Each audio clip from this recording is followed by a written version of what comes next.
Let's face it, life wasn't always a walk in the park. But hey, I never complained. My folks weren't rich, but they weren't dirt poor either. They scraped by, gave me a good education, and instilled a strong work ethic in me. That work ethic landed me a decent job right out of college, accountant for a boring but stable insurance firm.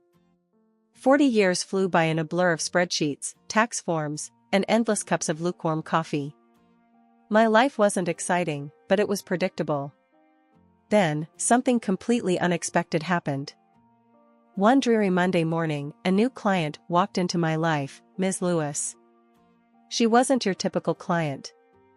In her late 50s, she exuded a sharp wit and a no-nonsense attitude that commanded respect. Unlike the stuffy insurance executives I was used to, Ms. Lewis owned a chain of cozy cafes scattered across the city. Lewis and Bean, they were called, each one a haven of warm pastries and strong coffee. "All right, Sarah," Ms. Lewis said, her voice a brisk alto. "Let's get down to business. These receipts are a mess. I need someone who can cut through the clutter and tell me if I'm making any damn money." I smiled. Here was a woman who spoke my language. We spent the next few hours poring over receipts and invoices. By the end of the day, I wasn't just her accountant, I felt a flicker of admiration for this self-made woman who built a small empire from scratch. "You're good, Sarah," Ms. Lewis finally conceded, leaning back in her chair. "You see the forest for the trees, and that's a rare thing these days." "Thank you, Ms. Lewis," I replied, a sense of satisfaction warming my chest. It was the first time in years anyone had truly appreciated my work. That same week, Ms. Lewis announced a surprise, a weekend getaway for the entire staff. "Consider it a team-building exercise," she declared, a mischievous glint in her eyes. "Besides, you lot look like you could all use a break from these four walls." The getaway was held at a charming cabin nestled deep in the woods. There were bonfires, board games, and enough laughter to scare away the squirrels. It was also there that I met Alex, Ms. Lewis' son. Unlike his mother, Alex was all laid-back charm and easy smiles. He rarely appeared at the cafes, preferring to spend his time traveling and exploring the world, as he put it.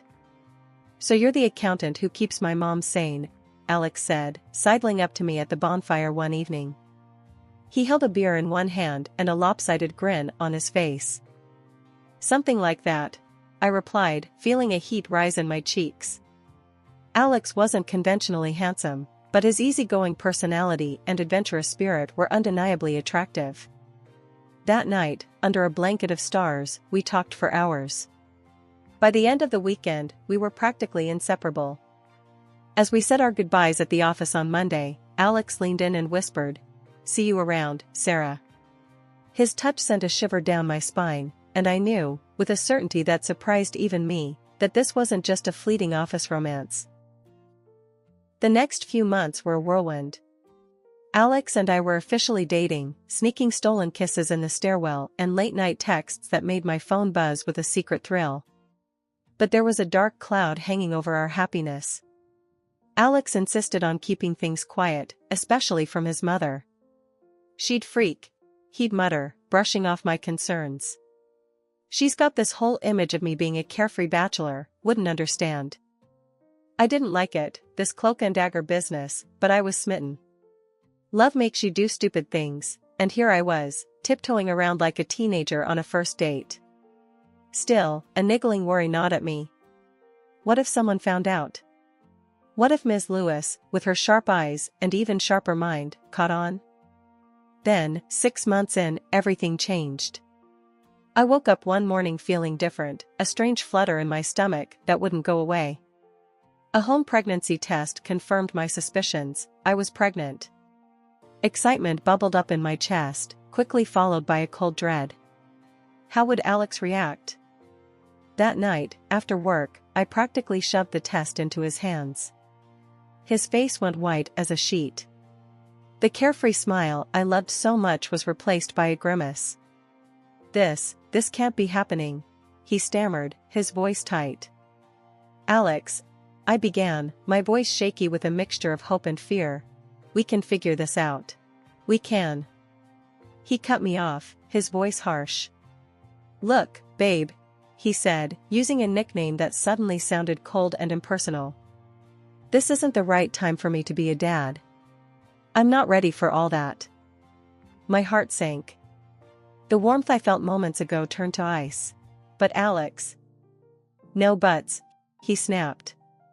This needs to be taken care of. You know what I mean? His callous words stung. This wasn't the Alex I thought I knew. Taken care of? I repeated, my voice barely a whisper. Yeah, he said, avoiding eye contact. There are clinics. It's no big deal these days. Anger flared within me, hot and bitter. No big deal? I shouted, finally snapping. This is my body, Alex. This is my life you're talking about, like it's nothing. He flinched at my outburst, but his jaw remained stubbornly set. Look, he sighed, running a hand through his hair. I'm not trying to be a jerk. But you gotta be realistic. You're not exactly a spring chicken anymore. What if something goes wrong? What if? He didn't finish the sentence, but the implication was clear. I was old, unfit, unworthy. Tears welled up in my eyes, blurring my vision. And what about Ms. Lewis? He added, his voice dropping to a low murmur. If she finds out, I'm toast. You're toast. We're both toast. His words were a cruel slap in the face. It wasn't just about him anymore. He was threatening my job, my livelihood, all to protect his precious image as the carefree bachelor son. The man I loved was turning out to be a selfish coward, and the realization shattered me. I spent the next few days in a daze. I couldn't sleep, couldn't eat. My work suffered, and Ms. Lewis, bless her perceptive heart, must have noticed. One afternoon, she called me into her office, her usually sharp eyes filled with concern. Sarah, she began, her voice gentle, but firm. What's going on? You look like you haven't slept in a week. Taking a deep breath, I blurted out the only truth I could manage. I'm pregnant, I whispered, the tears finally spilling over. And the father, he left me. My voice cracked, and a sob escaped my lips. Ms. Lewis pulled me into a surprisingly strong hug, her arms a warm haven in the storm of my emotions. Ms. Lewis' hug was a dam breaking open. Tears streamed down my face as I poured out my story, the betrayal, the fear, the overwhelming desire to keep the baby. However, I did not mention the name of the scoundrel. To my surprise, she didn't judge. Instead, a knowing sadness clouded her eyes. Men can be real jerks, Sarah, she said, her voice rough with emotion. My own husband walked out on me years ago, leaving me with a tiny Alex to raise on my own. It was tough, honey, tougher than you can imagine, but I did it. Her words were a balm to my wounded soul. Here was a strong, successful woman who had faced similar hardship and emerged victorious.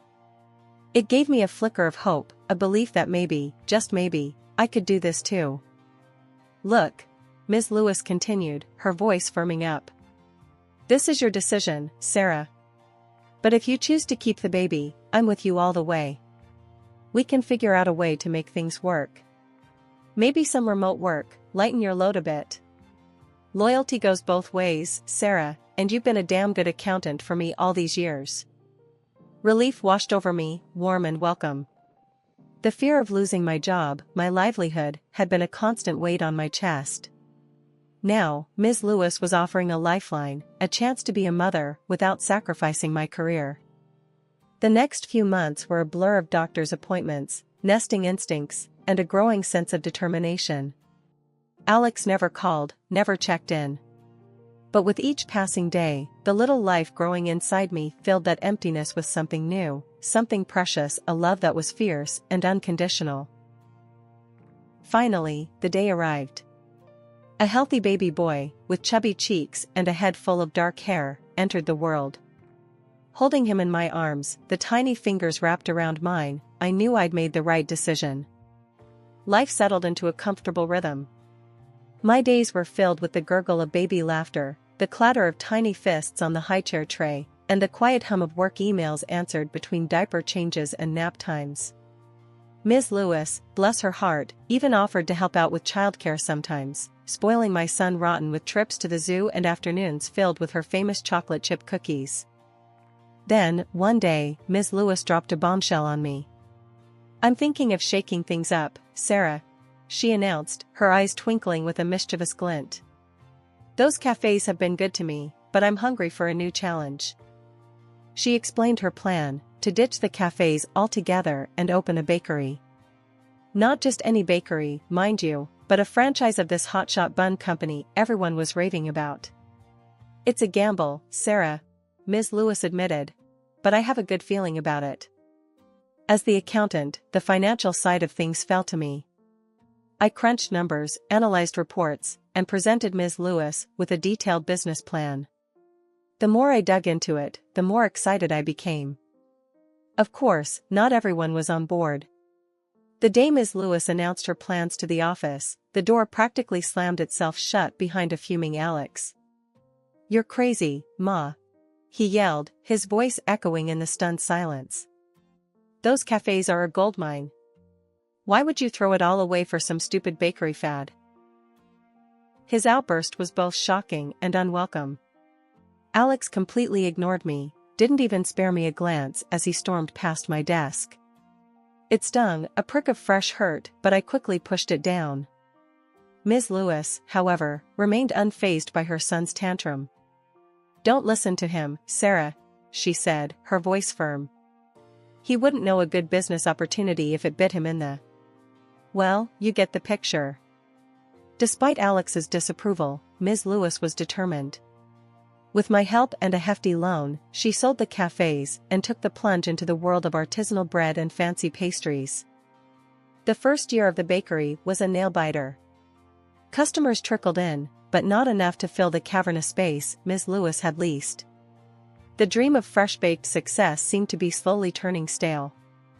One particularly tense afternoon, I was presenting some financial reports to Ms. Lewis when Alex barged in, uninvited as usual.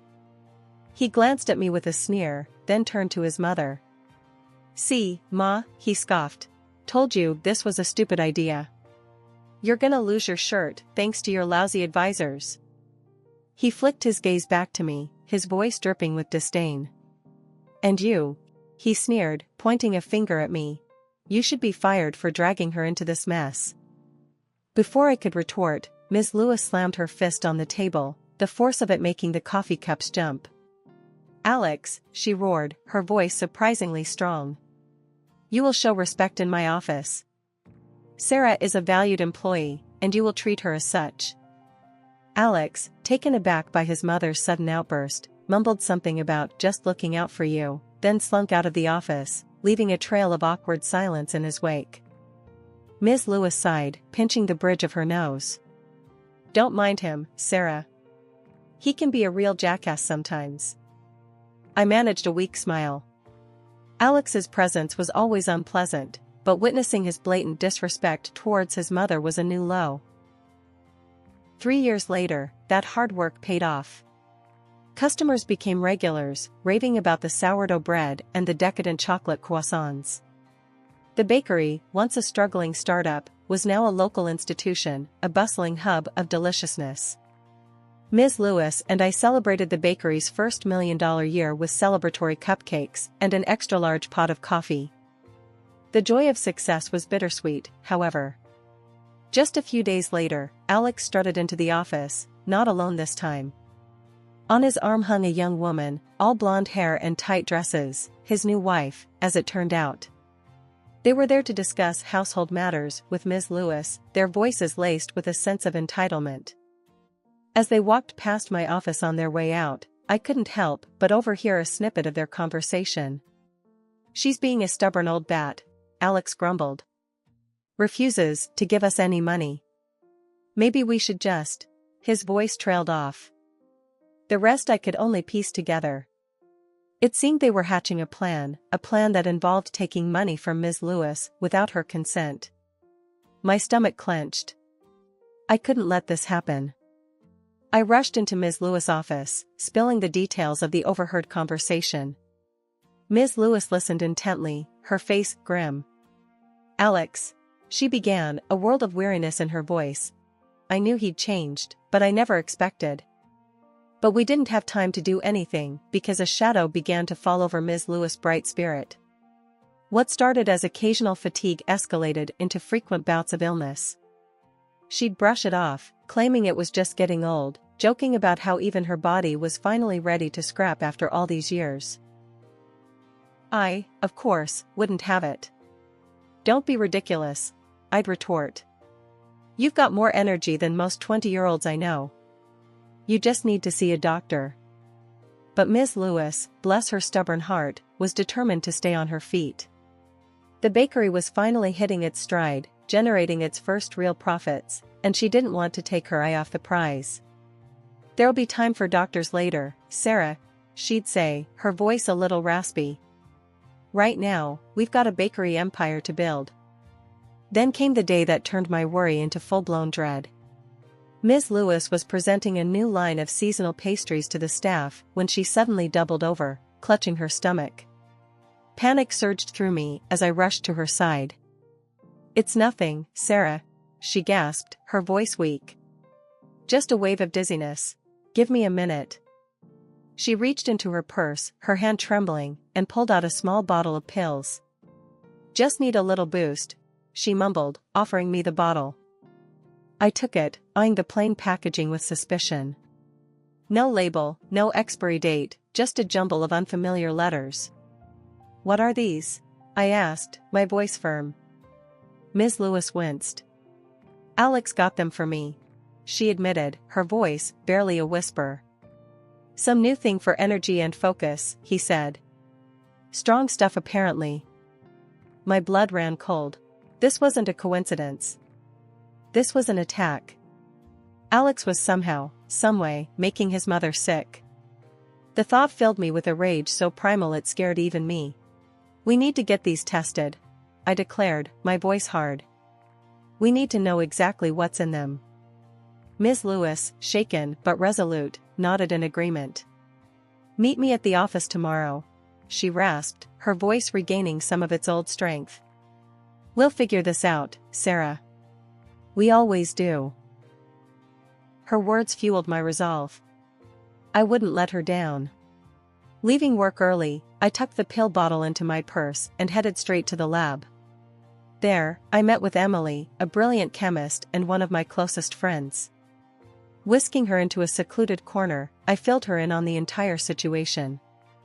Emily listened intently, her brow furrowed in concern, and promised to expedite the analysis, and I left the lab with a churning stomach, the weight of the knowledge heavy on my shoulders. The next morning, even before I reached the office, my phone buzzed with an email notification. It was from Emily, the subject line, "Stark. Analysis results urgent." My heart pounded as I clicked it open, dread twisting in my gut. The email confirmed the worst. The pills contained a potent cocktail of substances, designed to mimic energy-boosting supplements, but with a sinister twist. Long-term use could lead to serious health problems, potentially even death. My stomach churned as I raced towards Ms. Lewis' office, the email with the test results burning a hole in my pocket. I needed to get to her, to lay out the horrifying truth about Alex and those pills. Just as I reached for the doorknob, my phone shrieked to life, the caller ID flashing my nanny's name. "Sarah." Her voice crackled through the receiver, laced with panic. "Something's come up. A family emergency, I gotta leave right away. Can you?" The rest of her sentence was lost in the static, but the message was clear. I was on my own, juggling a brewing corporate scandal and a 3-year-old with nowhere to go. Frustration bubbled up, threatening to boil over. This was exactly the wrong time for a childcare crisis. Thinking fast, I called my son's daycare, only to be met with their voicemail message.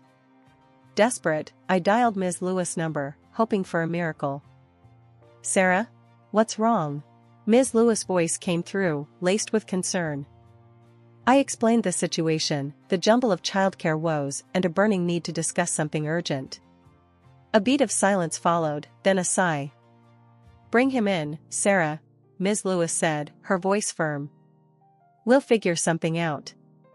Relief washed over me. With a grateful thank you, I bundled my son into the car, his bright chatter a stark contrast to the turmoil brewing within me. As soon as I entered the office and sat my son down on a chair, the door flew open, revealing Alex in all his smug glory. On his arm hung his glamorous wife, her perfectly coiffed hair and designer dress a stark contrast to the chaos of my day. Their arrival was like a punch to the gut. But before I could react, Alex spotted my son, who was happily exploring a corner of the office. His face contorted in a sneer. "What the hell is this?" he bellowed, his voice dripping with venom. "Don't even try to pull this blackmail crap, Sarah. That kid means nothing to me." His words hung heavy in the air, a cruel and public declaration. Ms. Lewis, who had just entered the room, froze in the doorway, her eyes widening in shock. "Alex," she gasped, her voice tight. "What are you talking about?" Confusion warred with a dawning confidence in my head. Taking a deep breath, I met Ms. Lewis' bewildered gaze. "He's your grandson, Ms. Lewis," I said, my voice surprisingly steady. "Alex and we dated for a while. 6 months, to be exact. And then he left, when he found out I was pregnant." The revelation hung in the air, thick with tension. Alex's wife, the picture of perfect composure moments ago, let out a surprised gasp. "This is ridiculous," Alex blustered, his face reddening. "She's lying. This is all a..." But his tirade was cut short by his wife. Her voice, usually soft and breathy, now held a steely edge. "Alex," she said, her words clipped, "we need to deal with this. Now. Otherwise, the little surprise might have a claim on your inheritance." A strained silence filled the room after the bombshell dropped by Alex's wife. Then, to my surprise, Ms. Lewis let out a shaky laugh, a sound more like a cough racking her frail body. But she pushed through, her voice surprisingly strong as she addressed the stunned couple. "Hold your horses, you two," she rasped, her eyes flashing with defiance. "Inheritance? It's a little early for that, wouldn't you say? Besides, I'm not going anywhere anytime soon, not even if that's what you two vultures are hoping for." Her words hung heavy in the air, accusation dripping from each syllable. Then, with a dramatic flourish, she pulled out the email I had forwarded her earlier. "And thanks to Sarah here," Ms. Lewis continued, her voice gaining strength, "I know exactly what that little gift of yours is all about." She pointed a finger at the pill bottle. "Poison, that's what it is. You tried to poison me, Alex." The color drained from Alex's face, replaced by a sickly pallor. His wife, once the picture of composure, began to fidget nervously, her carefully painted nails digging into the flesh of her arm. The jig was up, their little scheme laid bare. "You're out," Ms. Lewis declared, her voice ringing with finality. "I'm changing my will. You get nothing. Not a dime, not a single brick from this bakery." Anger flashed across Alex's face, quickly morphing into a desperate plea. "But Ma," he whined, "give me another chance. I was just..." Just then, the office door swung open, revealing 2 uniformed police officers. Ms. Lewis had called them the moment her suspicions were confirmed. Alex and his wife, their facade of arrogance crumbling, started pointing fingers at each other. Alex blamed his wife, spewing accusations about it being her idea. She, in turn, shrieked about his manipulative ways and how he'd forced her into the scheme. We spent the next hour recounting the events for the police, the story spilling out in a jumble of emotions. Finally, with a promise to keep me updated on the investigation, the officers left. Exhausted but strangely exhilarated, I gathered my things, ready to head home. As I bundled my son into his car seat, Ms. Lewis placed a hand on my shoulder, her voice softer now. "Thank you, Sarah," she whispered, her eyes glistening. "For everything. You saved my life." My throat tightened. "We did it together, Ms. Lewis," I managed, my voice thick with emotion. The legal battles that followed were long and messy, but ultimately, justice prevailed. Alex and his wife were found guilty, receiving sentences that reflected the severity of their crime. Ms. Lewis, with a renewed zest for life, took her grandson under her wing, showering him with love and spoiling him rotten. As for me, she made a shocking, yet somehow fitting, decision. She was leaving the bakery to me, her loyal and courageous accountant. It was a legacy of trust and gratitude, a reward for standing by her side when she needed me most.